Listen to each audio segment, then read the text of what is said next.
views expressed on this program are those of the hosts, guests, and callers, and are not necessarily those of this station, its management, or other advertisers. You're listening to Transformation Talk Radio.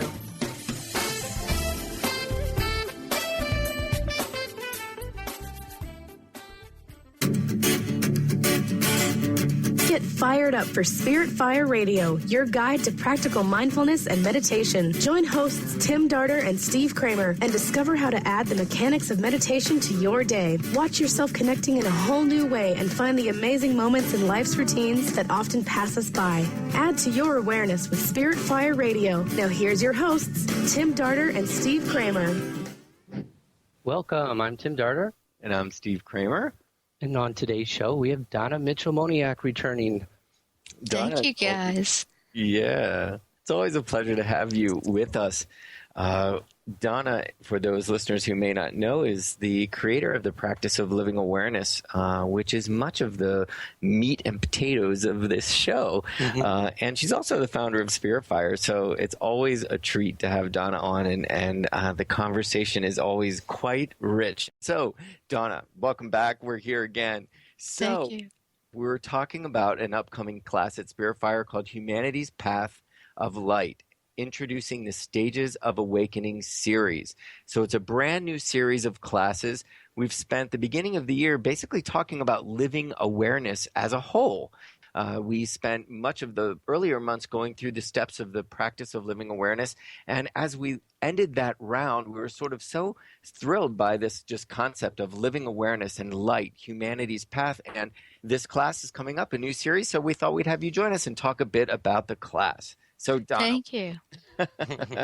And you know where Tim got a little interrupted by technology there. He was doing a wonderful intro because Tim helps me organize all these classes. A wonderful intro on the stages themselves, the stages of the path of awakening that is this series, and I'm very excited about it. Yes, theology is one segment, humanity another segment, philosophy and science. So such juicy topics. And we're going to go into each of those a little bit. I have a feeling they'll all unfold very naturally as we start talking about the spiritual path. So just to start things off, the spiritual path, Donna, so could you sort of tell us, we're all familiar with our life's path. We look back and we see what life has shown us, the experiences as they add up, they sort of become our path, and we all sort of know where we'd like to go. Life is going to take us somewhere. We're on our life's path. Now, what would the difference between the spiritual path and one's life path? What's the difference between those two? I'm not sure if there actually is a difference. And as the introduction to the radio show was playing, and it was about meditation, mindfulness, and basically the integration of that into one's life. And I think that one of the goals that you both have with this show is to show how seamlessly and easily a practice of mindfulness, thoughtfulness, is integrated into one's life. And so my response to your question would be along that same line, that spiritual path is a word. It's a word like watermelon is a word. And when we hear the word spiritual path, it automatically conjures certain definitions and meanings in our mind. But what if the spiritual path simply meant the path of our life, and that, in fact, it is pointing us in the direction of understanding that to be a human being is to be a spiritual being, which many, many people have been saying, and it's in all kinds of books, and it's actually a quite trendy statement. But what if it's actually true? And that's why it's in so many books and is a trendy statement. So I think there isn't a difference. It's a matter simply of how we're emphasizing living our life. And if that simply is from the heart, mind, and thoughtfulness of being more of our human beingness, if you will. And the word appreciation came up with me. to me, when you mentioned watermelon, I actually really went into this idea of a watermelon and the fact that it's winter and how much I would appreciate this sense of summer sun and that joy that comes with sort of biting into a watermelon. It's so refreshing and beautiful. And as my mind sort of went there, I thought, well, that could be called a spiritual experience. I mean, one could just in one's appreciation of a watermelon. So as you say, it's a word, and it really is, how do we approach that word and what sort of reverence do we bring to it? Right. And again, germane to this wonderful radio show and the endeavor that you're putting behind it, the intention that you both have behind it, that you're trying to, through meditation practice and integrating meditation, or showing how that kind of thoughtfulness, that kind of awareness of oneself and awareness of one's environment, that is already our life. We can call it whatever we want, and certainly there are meditation practices.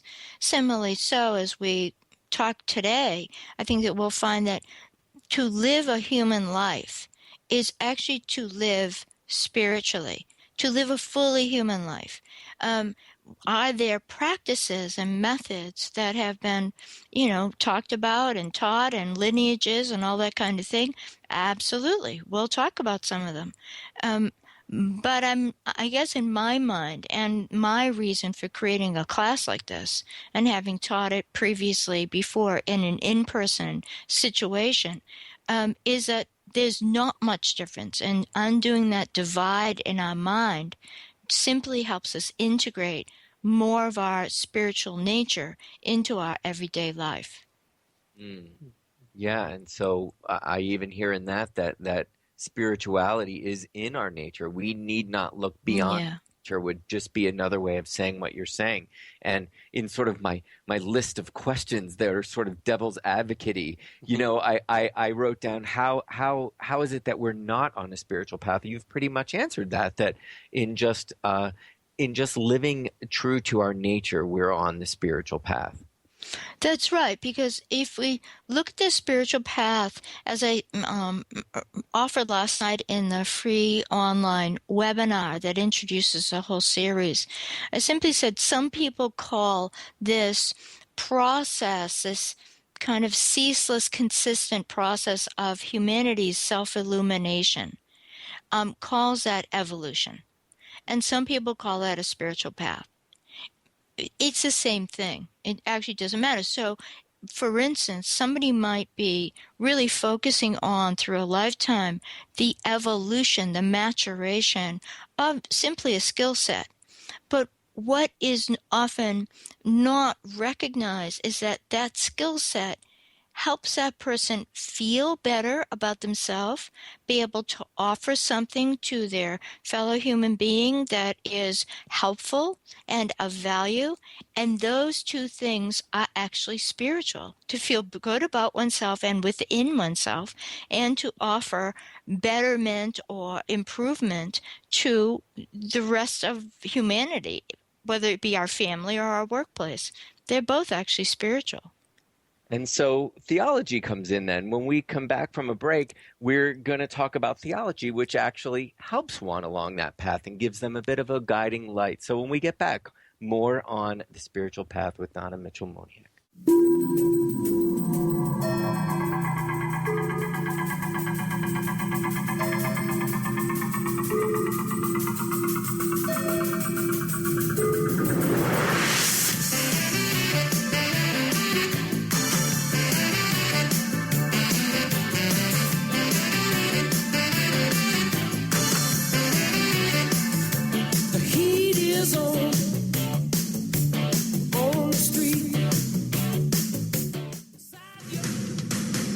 Transformation Talk Radio is dedicated to the education and awareness of Lyme disease. Hey, everybody. Welcome back to Lyme Talk Radio. I'm Dr. Pat, joined here by Dr. Nusheen Darvish. Dr. Pat Basili and Dr. Nusheen Darvish will be bringing the most innovative, groundbreaking information, research, treatment innovations, and stories from those it affects every day. I'm so excited to be talking about this. We have so much to share. Dr. Darvish and I are planning to do is connect the dots. People suffering with all sorts of chronic diseases diseases. It's time. It is time for them to transform. Tune into Lyme Talk Radio and help keep our mission strong.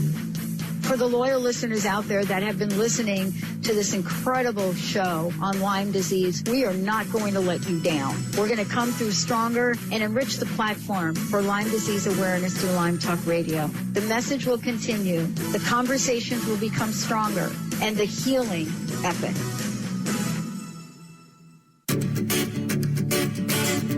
Hi, I'm Tim Darter. And I'm Steve Kramer. Join us on Spirit Fire Radio. Discover how to add the mechanics of meditation to your day. And watch yourself connect in a whole new way. Find the amazing moments in life's routines that often pass us by. Add to your awareness with Spirit Fire Radio. Tune in each Wednesday at 9 a.m. for your weekly guide to practical mindfulness. And to learn more, visit www.spiritfireradio.com.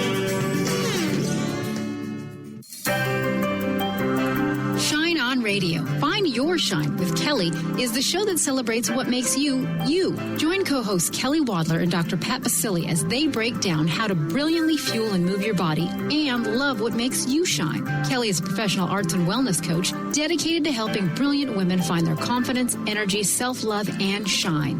Tune in to Shine On Radio with Kelly and find Your Shine on TransformationTalkRadio.com. Get into it for 2016. Do you want more prosperity, clarity, energy, and balance in your life? Join Lynn Brown now through March for one of her amazing workshops, each focusing on a key part of living your best life. For more information and to register for one of these amazing workshops, visit lynnbrownevent.com. That's lynnbrownevent.com. And get into it this 2016 with Lynn Brown.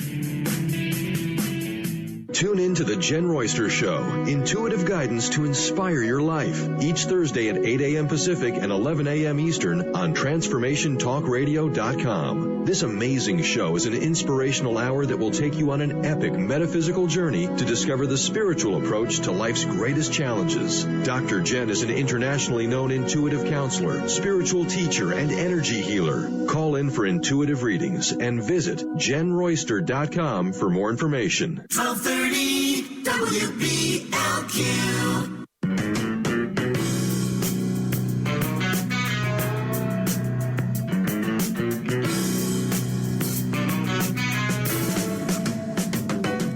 Whenever I see your smiling face, I have to smile myself because I love you.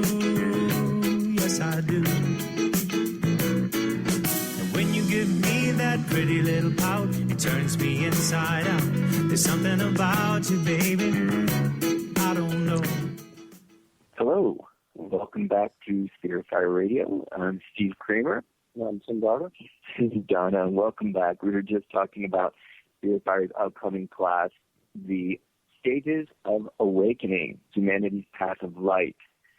And before that, we were talking about the different modules. So there's 4 different modules: theology, humanity, philosophy, and science. Theology. Donna, you there? I am. Oh, good. It's a Mercury thing. I'm just making sure that Mercury's really, on our side. So I'm glad you're there. Hi. So theology, we are going to talk a bit about that. It's the first segment of the class coming up. And so tell us a little bit about what to expect from that angle that you're taking with this as a guiding light.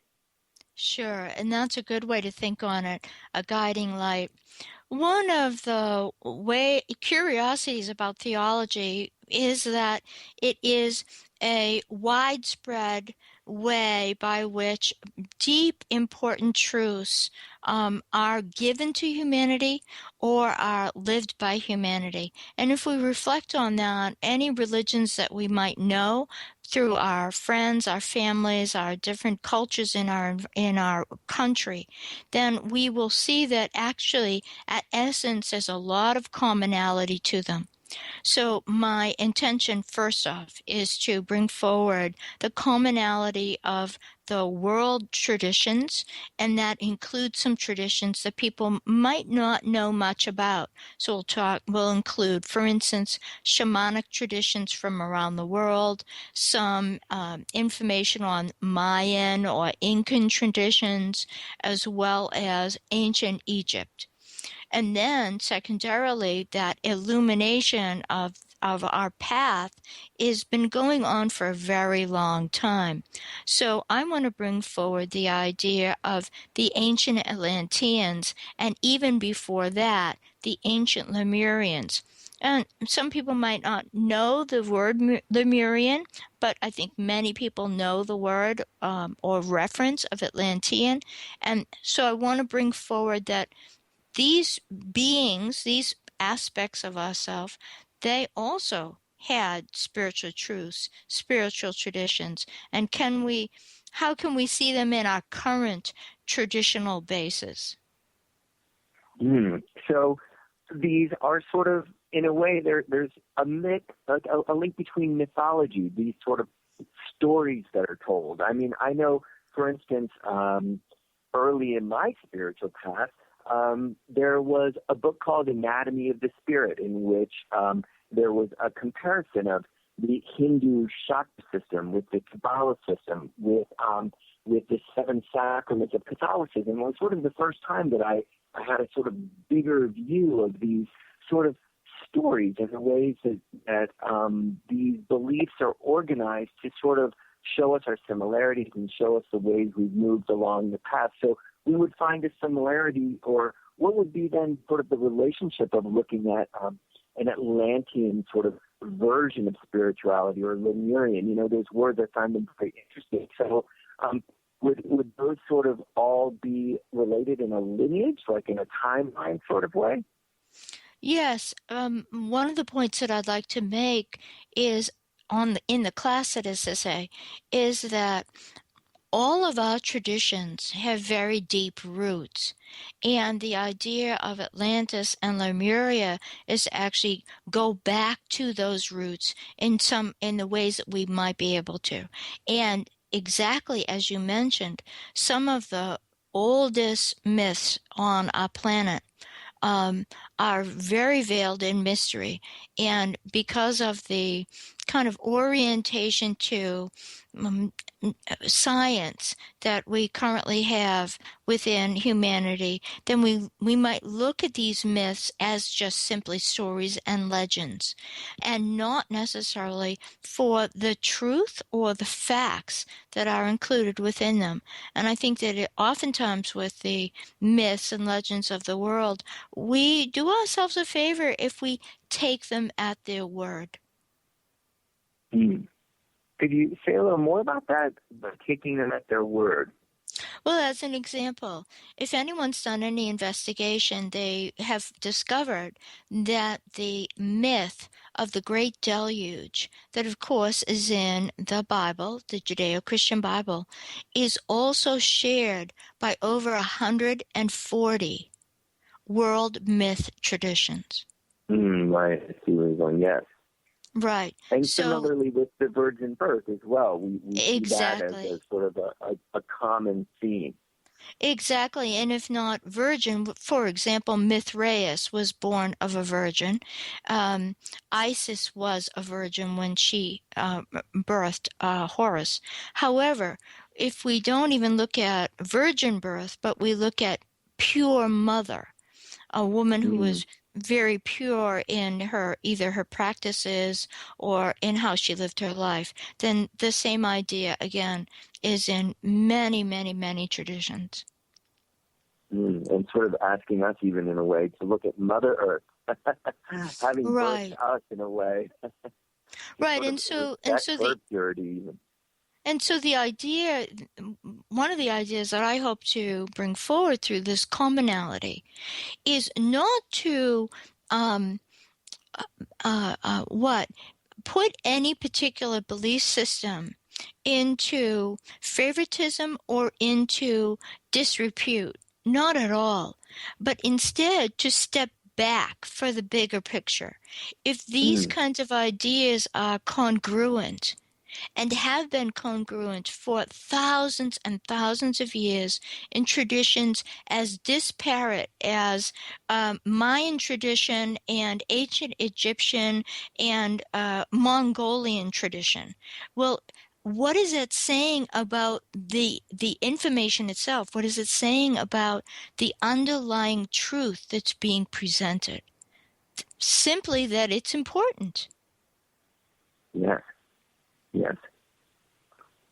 And so that brings us to humanity as a whole. I mean, I find in our conversation, we sort of have this zoom out effect, even when we're talking about very specific, the last several thousand years of the similarities in our religions. And then we think of something like Atlantean or Lemurian. We're really scoping back to what could possibly be millions of years. And it leads me to sort of ask once again, as we were talking about one's individual life path to the spiritual life path, that humanity has a point on a path as a whole, and yet we've all got our own point on the path.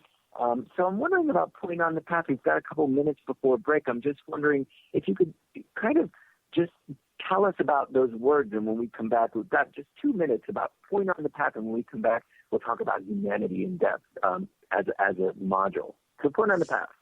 Sure, really simply. Point on the path is no different than we are born as an infant. We grow through our infancy into childhood, childhood into teenagehood, teenagehood into adulthood, etc. So there's this simple maturing process, and along the way, every aspect of us matures. The spiritual path is to simply turn that into a bigger framework, but it's the same basic idea. Right, and if we stop at any point and have a look around us as to where we are, that simply would be our point on the path, which just once again says, how are we not? You know, it's kind of a non-judgmental way of saying, well, what is, you know, and wherever we are is that spiritual moment where we're meant to be. And so point on the path would be just sort of an observation of where we are and an acknowledgement. And if I may, in the 1 minute left, if I may, that keep in mind the complexity. Keep in mind the complexity of what an infant is learning any given moment and expressing. The complexity of what you or I, as mature adults, know and express and experience and filter. So there's a tremendous complexity within that. Indeed. And I can see how these lenses, each of these lenses is a sort of way to look in deeper into that complexity, sort of to pull it apart, see the stuff that it's made of, this spiritual path. So we're going to go to a break, and I look forward to it. We're going to talk a bit about humanity, then philosophy, and on to science when we get back. Between the darkness on the street and the houses filling up with light, between the stillness in my heart and the roar of the approaching night, somebody's calling after somebody. Somebody turns the corner out of sight, looking for somebody. Somewhere in the night. What if we really didn't have to die to go to heaven? Are you curious about the afterlife or rebirth? The highly anticipated new book from author Dr. Susan Allison, You Don't Have to Die to Go to Heaven, is available now. Find out how to find guidance and healing in the spirit realms. Order the book today and put it on your must-read list for 2016. Visit drsusanallison.com to learn more. Hi, I'm Tim Darter. And I'm Steve Kramer. Join us on Spirit Fire Radio. Discover how to add the mechanics of meditation to your day. And watch yourself connect in a whole new way. Find the amazing moments in life's routines that often pass us by. Add to your awareness with Spirit Fire Radio. Tune in each Wednesday at 9 a.m. for your weekly guide to practical mindfulness. And to learn more, visit www.spiritfireradio.com. Do you want the freedom to spend more time with your loved ones, travel the world, live spontaneously, Get ready, because the Chip Justice Show is here.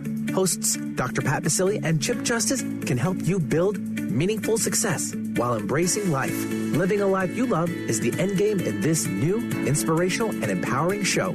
Positive changes for a life you'll love. Tune in every month on TransformationTalkRadio.com and visit PositiveChangeInstitute.co for more information. Almost everyone at some time in their lives ask themselves, what am I? Most of our questions are ego-generated and simply don't address the problem of our false self. It's time to relax your ego and embody your soul.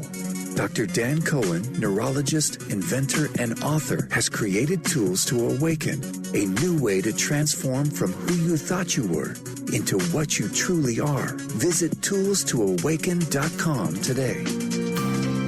Tune in to Sheer Alchemy with Leslie Fontaine on TransformationTalkRadio.com and get ready to stir up your passions, remove your blocks, and shift into an entirely new existence. Speaker, teacher, channel, clairvoyant, Leslie Fontaine is a transformation catalyst who channels a powerful energy from source to catapult listeners into living the life they were born to live. Whether it's shifting from scarcity to abundance, from emotional pain into joy, or from illness into health, Leslie will help you step into the true essence and power of all that you are with the help of the Ascended Masters and Archangels. You will not be the same. Visit TransformationTalkRadio.com for show dates and times and LeslieFontaine.com to say yes to explosive abundance.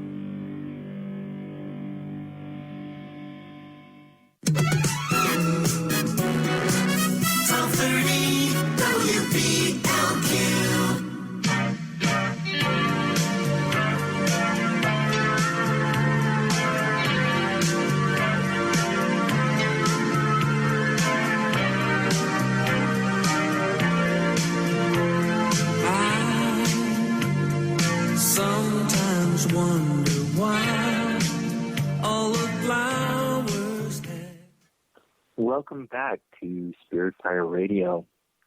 Kim and I are being joined by Donna Mitchell-Moniak today. And before the break, we were talking about Spirit Fire's upcoming class, the stages of awakening. We're talking about humanity's path of light. And we're talking about theology and the ways in which these various embodiments of the spiritual path offer humanity a greater sense of light. So when we sort of zoom out and we take a look at all of these different spiritual traditions, we sort of were talking about the way that these stories sort of suit a culture or suit a sort of an aspect of our consciousness. But when we zoom out and look at them as a whole, they offer something to humanity's sort of unfolding light and humanity's spiritual path. So Donna, I know we're going to talk about in the second segment of humanity, we're going to talk about ways in which Kabbalah, mystical Christianity, Theosophy, Native American or Aboriginal sort of belief systems, Buddhism, the way that these sort of offer something to the spiritual path. I'm wondering if you could sort of either give us a few, go through them, and just tell us perhaps in a word or a few words the ways in which, or what it is sort of vibrationally or within the message, within the practice that they offer humanity. What is it that each of them sort of offers us? Sure. I'll give... I know that's a very simplistic question. Sure. I'll give two examples and do so as condensed as possible. First is to look at the shamanic traditions of the world. So pick a shamanic tradition, North American, the Native Americans, the Aboriginal people of Australia, the Maori people, the Central American people. Pick a tradition. And if one investigates those traditions, we will find certain fundamental practices like nature, harmony, to be forefront. Then if we look at the Tibetan Buddhist tradition, it is born from the traditional Burn tradition. That is its original Tibetan people's shamanic tradition. So if we look at those two, shamanism and Tibetan Buddhism, they have an awful lot in common. They have ritual in common. Think about any shamanic tradition you can. There's dance, drum, movement, song, chant. There's a relationship deeply to the body. And that is so with Tibetan Buddhism. If we look at prayer, transcendence, prayer to the divine aspects that are all around, displaying in nature and displaying within one's human nature. That is congruent between the shamanic traditions and Tibetan Buddhism. So that's one example. A second example is if we look at the Kabbalah and the Tree of Life.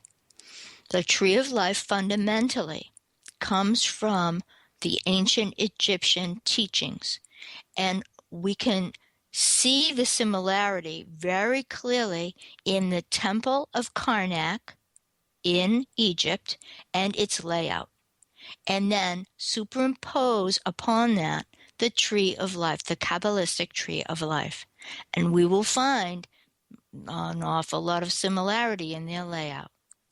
Then if we take the Kabbalistic Tree of Life, and many people might be familiar, it has, two outer pillars, one central pillar, and then all these various circles in very specific places along the tree.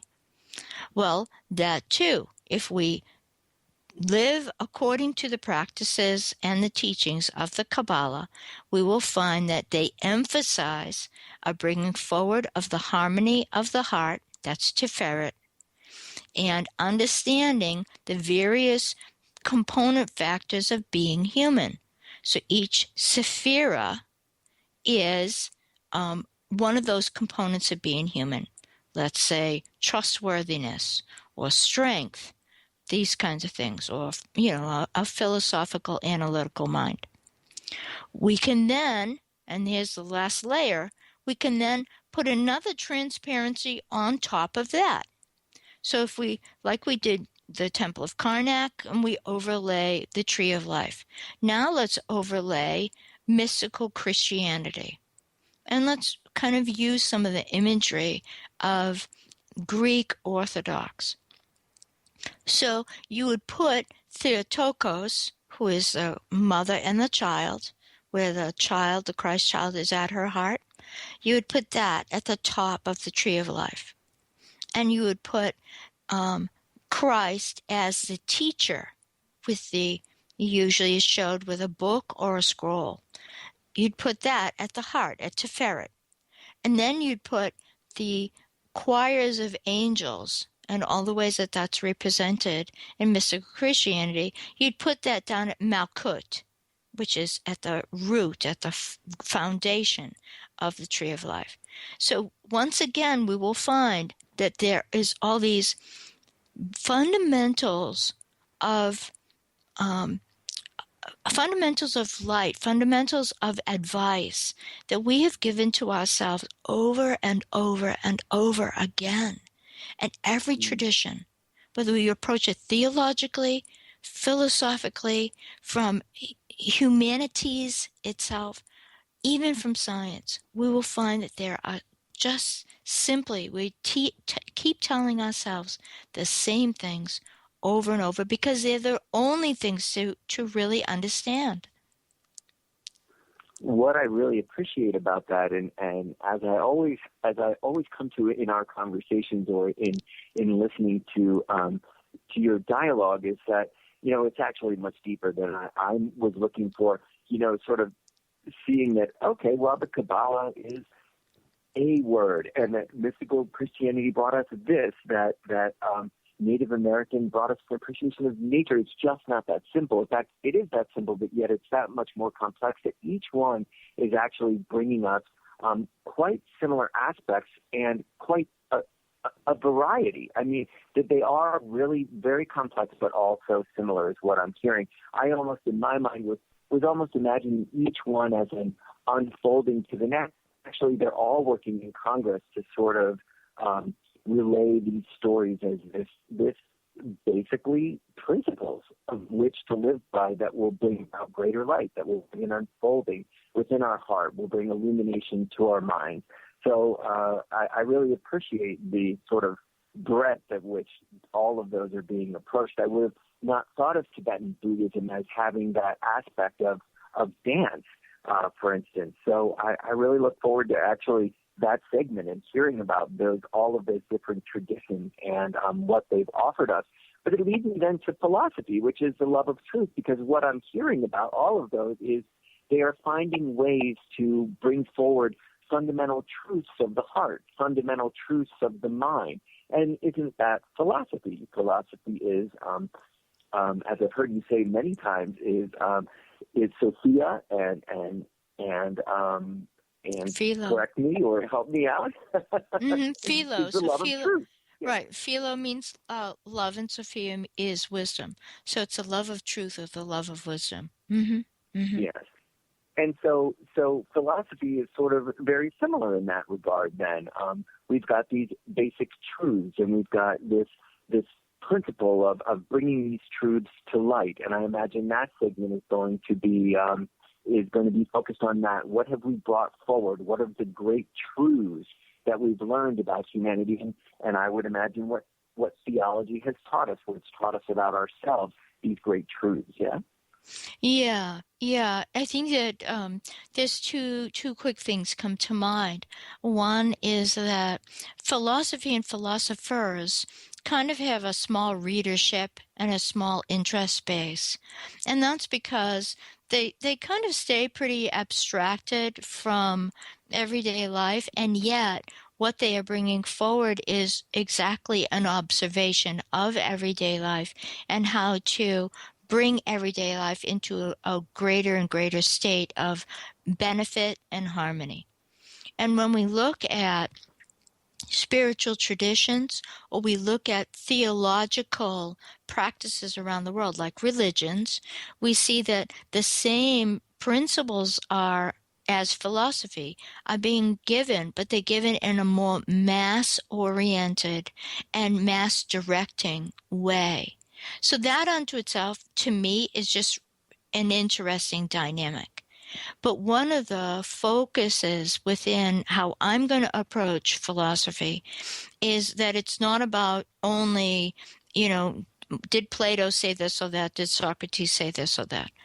But in addition to a few items like that, which are very important, is to understand that humanity's philosophies come forward in some very interesting ways, that oftentimes it's through artists. You think about Georgia O'Keeffe, think about Pina Bausch, who's a choreographer, think about even Van Gogh, right? How Van Gogh brought forward illumination. Or you think about the Impressionists.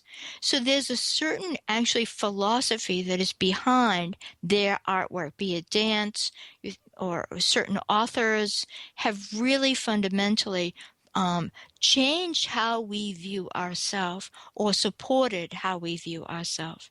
And equally so, you have somebody like Steve Jobs and his philosophy of equal playing field, equal information, equal accessibility, and to do it in a fun way. Well, look at what we have as a result. But I would say that he was driven by a philosophy equally to how he was driven to invent newness. Well, one thing I'm also hearing with all this, and especially with Steve Jobs, and I would add David Bowie to that. He's sort of been at the forefront of all of our minds with his passing recently, and it's intuition. And I find that Steve Jobs, that was really what he wanted to bring to this complex world of computers, was allow one to use their intuition, and for creativity and intuition to be very linked. And in some of your writings about this upcoming class, for instance, I'll just read a quote. It says that it will highlight the rhythm of intuition and illumination that teachers and philosophers have brought forward. So I find it interesting that word intuition is there. For instance, Van Gogh, he saw the simplification of he saw Fauvism coming. He saw it coming. He brought this simplicity and this intuitiveness to Impressionism that people just quite frankly weren't ready for yet. David Bowie, he creates this album and releases Starman just days before our landing on the moon. He released this album, Black Star, and basically created these videos that in a way speak very much of his passing, just before his passing.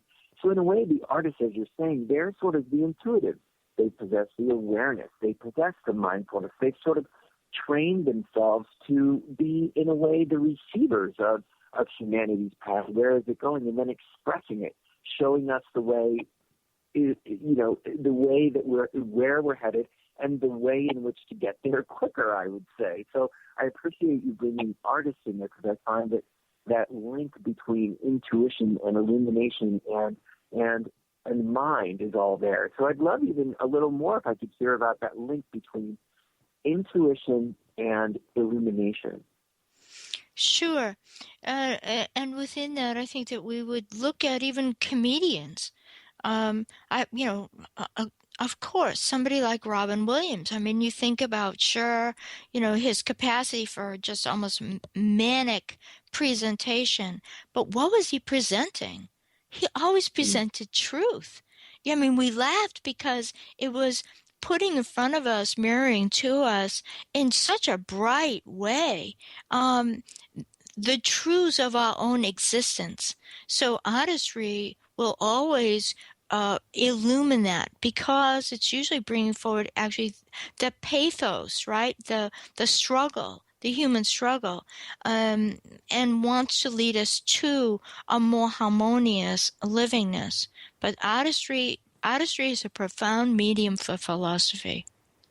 Because especially comedians, I really appreciate that you say that.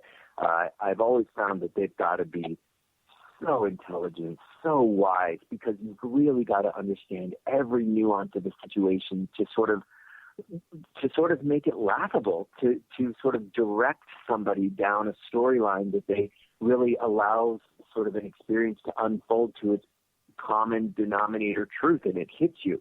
And I think of Whoopi Goldberg as well. They take you on this journey of stories until finally the truth is revealed, and you realize they've masterfully done that all along. They were quite aware of what they were doing. So I can see the connection there. I appreciate that. And so science, now we move on to another segment that has to do with, we've got truth, so we've got this love of truth, and science seems to sort of clarify that, or give us this very sturdy ground on which to stand with our truths so that we might take them further. That would be my take on science. I'm curious if, what you might say about that word science. Yeah, science unto itself, of course, is a method. There's a methodical, sequential, analytical process going on. But in a similar way to artistry, which seems to be so spontaneous and quite often is quite inspired, there is in science an equal inspiration. So if we look at, for instance, an older discovery that changed everything, revolutionized everything. So that was the Copernican revolution. That, in essence, was that through scientific observations of the visible sky, that Copernicus and Tycho Brahe in Austria, they looked and watched how the planets moved. And in watching how the planets moved, because they are visible, Saturn, Venus, Jupiter are visible, then they could say, well, wait a minute, that doesn't make sense. That the church has informed us that the earth is the center of our quote-unquote universe. It doesn't make sense. And so they methodically, sequentially, analytically were inspired to bring forward a greater truth. The Copernican revolution not only changed our way of looking at our earth and our sun, but it also then birthed several methods and scientific processes that we still are exploring today. So an example would be astrophysics, optics. So telescopes had to be invented, and Galileo did, right? And then that opened up everything. So we still have optics. So optics is now fiber optics. It's that we can talk to one another and talk to anybody anywhere on the planet. So this idea, and there are many other examples I could give that came from simply that one emphasis and discovery within science. So the point there is, yet again, the spiritual path is being lived in every facet of human experience, and that every facet of human experience brings forward more of our own self-illumination. And that makes humanity as a whole fulfill its purpose for being on Mother Earth in the first place. So it's almost like coming at it from both ends. I sort of see science then as in a way, the rectifier, in a way. It's a supporter, but it's also a clarifier.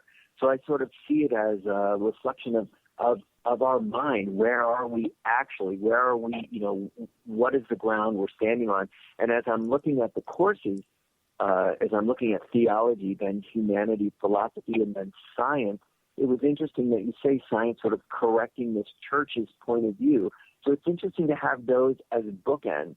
I appreciate that theology is that course is going to be very much about the similarities and sort of the various mythologies that we can learn from. But I also appreciate science sort of taking us a step further, and where there needs to be correction, it's sort of stepping in the way and saying, well, here's facts, here's truth, and also showing us what we're capable of and where we might go from here.